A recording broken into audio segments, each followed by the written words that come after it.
बुद्ध के पिता शुद्धोधन थे। कौन थे भाई? पिता का नाम शुद्धोधन थे। कपिलवस्तु के गणतांत्रिक शाक्यों के प्रधान थे, ठीक है। और उनकी माता माया देवी, ठीक है। उनकी माता का नाम था माया देवी। क्या नाम था? माया देवी। माया देवी कौशल राजवंश की क्या थी? कन्या थी। ये कौशल राजवंश की क्या थी? कन्या थी। शीघ्र ही उनकी माता का देहांत हो गया। चलिए, बहुत दुखद घटना घटती है क्या, जिसके पश्चात उनकी मौसी महाप्रजापति गौतमी ने, नाम गौतम है लेकिन उनकी मौसी का नाम है आपका गौतमी। समझिए आप इस बात को, गौतम। तो गौतमी ने गौतम का पालन किया। क्या बताएंगे? एक लाइन में हो जाएगा, महाप्रजापति गौतमी ने गौतम का पालन किया, ठीक है। यह था आपकी इसके बारे में। और आगे चलते हैं तो आपको कुछ न कुछ जरूर मिलेगा। देखिए क्या मिलता है। देखिए आगे आगे क्या, उनकी पत्नी यशोधरा था, ठीक है। यशोधरा थी यहाँ पर होना चाहिए। पत्नी का नाम यशोधरा थी और पुत्र का नाम राहुल था, ठीक है। क्या नाम था? पुत्र का नाम राहुल था। महाभिनिष्क्रमण, ये क्या है कि इसके बारे में हम बताने वाले हैं। देखिए, महाभिनिष्क्रमण जो है, ये बौद्ध साहित्य में बुद्ध गृह त्याग को महाभिनिष्क्रमण कहा गया, भी निष्क्रमण कहा गया। यानी उस बौद्ध के जो साहित्य है उसमें ये कहा गया है, बताया गया है कि जो गृह त्यागता है उसे कहा गया कि महाभिनिष्क्रमण कहा गया, ठीक है। लेकिन बौद्ध साहित्य में बात करते हैं, बुद्ध ने त्यागा था, ठीक है। गौतम बुद्ध ने त्यागा था। गौतम बुद्ध ने 29 वर्ष की आयु में गृह त्यागा। क्या कमाल की बात थी, राजा होकर, राजे घराने से होकर ये क्या 29 वर्ष की आयु में अपना घर त्याग दिए। उन्हें अपने जब त्यागे तो देखिए उन्हें जीवन में उनके जीवन में उन्होंने जीवन से संबंधित 4 देशों को प्रभावित किया। देखिए क्या इंपॉर्टेंट बातें हैं इसमें। तो देखिए 4 देशों को प्रभावित किया होकर तब जाके घर त्याग गया। तो उनको प्रभावित किया होकर, यानी प्रभावित होकर घर का त्याग किया। कैसे? देखिए, एक वृद्ध व्यक्ति को देखना, यानी बूढ़े बुजुर्ग को देखना और रोगी को देखना, इनको प्रभावित कर रहे हैं। क्या करने के लिए? गृह त्यागने के, विवश करने के लिए, ठीक है। ये त्याग कर उसके मन में प्रभावित कर दिया, उनको डिफेक्ट हो रहा है। और भी देखिए, और मृतक को देखना, सन्यासी को देखना, यानी वृद्ध व्यक्ति को देखना। क्या बताएं आपको? वृद्ध व्यक्ति को देखना, रोगी को देखना, मृतक को देखना, ये बहुत सारी ऐसी चीज़ें हैं जो बुद्ध को बहुत प्रभावित करती हैं, ठीक है। तो इसलिए वह त्याग दिए। और भी पॉइंट्स हैं, पॉइंट देखते रहिएगा। बुद्ध के गृह त्याग का प्रतीक जो घोड़ा माना जाता है, ठीक है। जो त्याग का जो सिंबल है वो बुद्ध के, तो बताएंगे आप, प्रतीक का घोड़ा माना जाता है। उनके घोड़े का नाम कंथक और सारथी का नाम चन्ना था, ठीक है। चलाने वाला जो था उसका सब, सारथी का नाम क्या था? चन्ना था। और घोड़े का नाम था कंथक था। भाई राजा हैं तो राजा को लिए कुछ घोड़ा वोड़ा चलबे करेगा, ठीक है। और राजवंश की बात करते हैं तो आगे चलते हैं। देखिए, बुद्ध ने अपना प्रथम उपदेश, बहुत इंपॉर्टेंट पॉइंट है, ये बार बार परीक्षाओं में पूछता रहता है, आपको बता रहे आपको कि प्रथम उपदेश सारनाथ ऋषिपत्तनम में दिया। कहाँ दिया था बताइए? प्रथम उपदेश सारनाथ ऋषिपत्तनम दिया था, जिसे बौद्ध ग्रंथों में कहा गया, क्या? धर्म चक्र प्रवर्तन कहा गया। क्या कहा गया? धर्म चक्र प्रवर्तन कहा गया। ये बात अपने मन में, अपने जबान पर, अपने दिमाग पर, अपनी कॉपी पर नोट कर लीजिए। नहीं है तो याद कर लीजिए। जो बच्चे नहीं समझते हैं तो इस बात को समझ जाइए। यानी जब उपदेश अपना पहला देते हैं तो स्थान है सारनाथ था, जिसे बौद्ध ग्रंथों में कहा गया कि धर्म चक्र प्रवर्तन कहा गया। तो बुद्ध ने अपने उपदेश जो दिए, लैंग्वेज किस लैंग्वेज में दिया था? तो पाली भाषा में दिया था, जनसाधारण की भाषा में इन्होंने दिए। तो उस समय जनसाधारण भाषा थी पाली में अपना उपदेश दिया ताकि सभी जन साधारण लोगों को समझ में आ जाए, ठीक है। बुद्ध ने अपने उपदेश कहाँ स्थानों की बात बताएं, थोड़ा सा इसको जिक्र करते हुए थोड़ा सा ऊपर ले जाते स्लाइड को और समझिए इस बात को, ठीक है।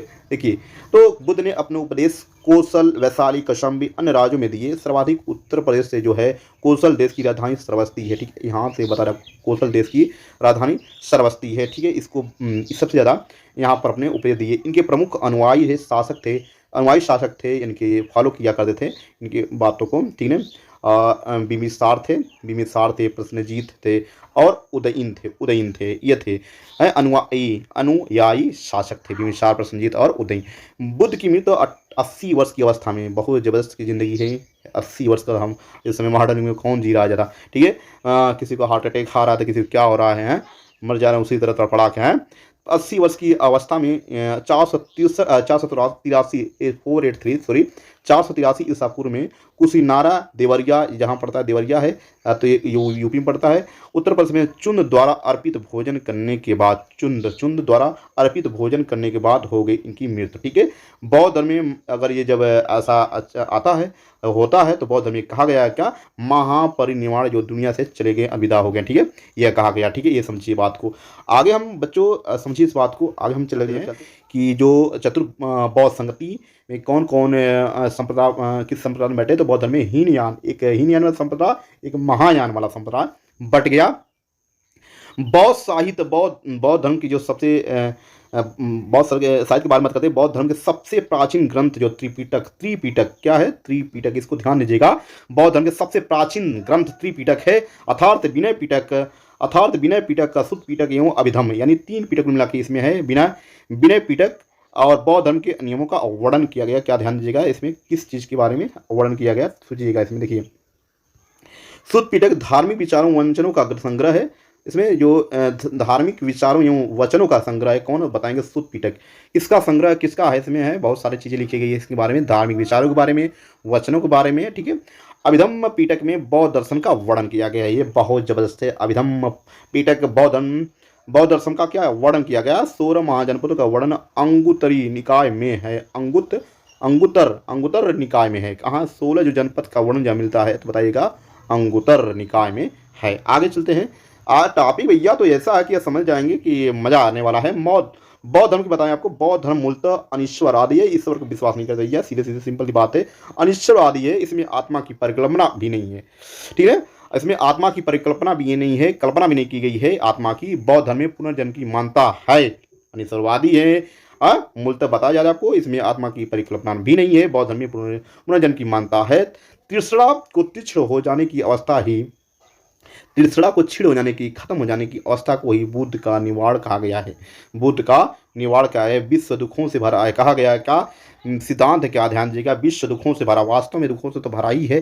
सिद्धांत बुद्ध ने ये जो सिद्धांत है बुद्ध ने उपनिषद से लिया गया, जो विश्व है वो दुखों से भरा है। ये बुद्ध के अनुयायी 2 भागों में विभाजित है। भैया कहाँ दुखों से भरा, सब अपना ही काम कर रहे हैं हम, ध्यान दीजिएगा। यहाँ पर देखिए, बुद्ध के अनुयायी 2 भागों में विभाजित थे, भिक्षुक, ध्यान दीजिएगा, बुद्ध के अनुयायी 2 भागों में विभाजित थे। भिक्षुक बौद्ध धर्म के प्रचार के लिए उन्होंने संन्यास ग्रहण किया, उन्होंने भिक्षुक का, देखो ध्यान दीजिएगा, बहुत इंपॉर्टेंट इस बात को है कि जो भिक्षुक दिया है बौद्ध धर्म के प्रचार के लिए जिन्होंने संन्यास ग्रहण किया, वो भिक्षुक जो प्रचार करेंगे लेकिन वो सन्यासी होना चाहिए, उन्हीं को कहा गया भिक्षुक कहा गया, ये समझिए बात को। दूसरा पॉइंट है आपका उपासक। उपासक क्या है, गृहस्थ जीवन व्यतीत करते हुए, यानी कि वो अपनी लाइफ एक गृहस्थ होना चाहिए और जीवन बिता रहे हैं, तो बौद्ध धर्म में अपनाने वालों को उपासक क्या है, भाई उपासक हैं। कौन उपासक हैं, जो भाई परिवार में, फैमिली में अपनी लाइफ बिताना चाहते हैं। लेकिन भिक्षुक वही होंगे जो संन्यास ले लेंगे और वो भिक्षुक कहेंगे जो प्रचार करेंगे बौद्ध धर्म के बारे में, ठीक है। आगे चलते हैं तो देखिए क्या होता है। बौद्ध धर्म में सम्मिलित होने के न्यूनतम जो आयु रखी गई है, क्या रखी गई थी, वर्ष थी। ये कितना वर्ष है तो बताइएगा। बौद्ध धर्म में, बौद्ध संघ में सम्मिलित, यानी संघ होना एक भाई कमेटी की होता है, किसी जैन धर्म के अलग से होती है, हिंदू का अलग होती है, मुस्लिम को अलग, लेकिन इसमें जो है बौद्ध संघ में सम्मिलित होने की न्यूनतम सीमा जो होती है वो कितनी थी मुन्ना, तो आप बताइए। 15 वर्ष की थी। कितनी, 15 वर्ष की। बौद्ध संघ में प्रविष्ट होने की उपसंपदा कहा जाता है, जो प्रविष्ट यानी शामिल हो रहे हैं तो कहा जाता है उपसंपदा कहा जाता है। क्या कहा जाता है, जब शामिल हो रहे हैं, प्रविष्ट कर रहे हैं संघ में तो उपसंपदा कहा जाता है। बौद्ध धर्म के जो 3 रत्न हैं, बुद्ध है, धम्म और संघ, 3 है, धम्म है और संघ है, ये बहुत इंपॉर्टेंट चीज़। चलिए अब कुछ प्रश्नों को हम आपको दे रहे हैं, इसको आप उत्तर दीजिए, जवाब दीजिए। देखिए किसकी में है दम, कितना है ताकत, जो लगा ले इसमें अपनी पूरा जोर, ठीक है, जो लगा देगा जोर वही होगा बहादुर। चलिए स्टार्ट करते हैं। महत्वपूर्ण प्रश्नों के जवाब दीजिए और अपने आप को परखिए, समझिए। मेगास्थनीज निम्नलिखित में से किस साम्राज्य का राजदूत था, बताइए थोड़ा सा। तो चलिए स्टार्ट करते हैं। तो देखिए ऑप्शन आपका है ग्रीक है, मिस्री है और रोमन है, ओटमन है। तो आप बताइएगा मेगास्थनीज जो निम्नलिखित साम्राज्य का राजदूत था, तो बताइए ग्रीक था। पहला आपका क्या रहेगा, पहला आपका है ऑप्शन ग्रीक। क्या है, ग्रीक, यही आपका है, क्या है, ग्रीक है, ठीक है। दूसरा आपका ऑप्शन बड़ा क्वेश्चन आएगा। देखिए निम्नलिखित में से किस 7वां राजा का नाम सांची स्तूप के एक प्रवेश द्वारा अंकित है। ये बहुत ही जबरदस्त सवाल, बार बार यूपीएससी की परीक्षाओं में पूछ देता है, कभी कभी अब पूछा भी है कि 7वां राजा का नाम सांची स्तूप के एक प्रवेश द्वारा अंकित है। तो आप बताइएगा आपको क्या बताना है, 7 कड़ी, ये कौन सा है आप बताइएगा। Option number C, option number C, 7 कड़ी क्या होता है, ऑप्शन नंबर सी ही है आपका परम सत्य है। आगे चलते हैं। देखिए अब ये अशोक से रिलेटेड प्रश्न है, तो ध्यान दीजिएगा। अशोक के कितने शिलालेख हैं? बहुत ही प्यारा प्रश्न है आपके सामने है मुन्ना। अशोक के कितने शिलालेख हैं? जबरदस्त सवाल, आप सोच सकते हैं, इसके बारे में समझ सकते हैं। ये बहुत जबरदस्त है, छोटा है लेकिन बहुत खोटा नहीं आएगा, तो क्या होगा देखते हैं ना। 33 आपका, कितना बताएंगे आप? 33 बताएंगे, कितना बताएंगे? 33। 33 को मिलेगा टक्का ठक्का ठक्का, ठीक है, पक्का। तो टकाटक, हाँ, फटाफट, ठीक है। आगे चलते हैं तो आपको एक और क्वेश्चन का जवाब देना पड़ेगा। देखिए, वैदिक भारत में किस नदी को विपाशा कहा जाता था? क्या किसी का ध्यान दीजिएगा। वैदिक भारत में किस नदी को विपाशा कहा जाता था? वैदिक भारत में किस नदी को विपाशा कहा जाता था? तो आपका आंसर होगा मुन्ना व्यास। क्या हो जाएगा? व्यास। व्यास को विपाशा, ठीक है, बस है व्यास, बस विपाशा, ये समझिए, याद करने का थोड़ा सा ट्रिक ये है। आगे है आपका अगला और लास्ट है, इसके बाद आप इस वीडियो को लाइक कमेंट और शेयर करिएगा जरूर, ठीक है। और बौद्ध धर्म का कौन सा संप्रदाय मूर्ति पूजा में विश्वास नहीं करता है? बहुत ही जबरदस्त प्रश्न है। कौन सा संप्रदाय है बौद्ध धर्म का संप्रदाय जो मूर्ति पूजा में विश्वास नहीं करता है मुन्ना? तो आप क्या बताएंगे? ऑप्शन आपके 4 हैं, इनमें से कोई नहीं है। सी वाला आपका वज्रयान है, बी वाला आपका महायान है, तो कौन है? तो आप क्या बताएंगे? आप बताइएगा, क्या बताओगे पता है? ऑप्शन ए हीनहान है, हीन यान, हीन यान। Thank you.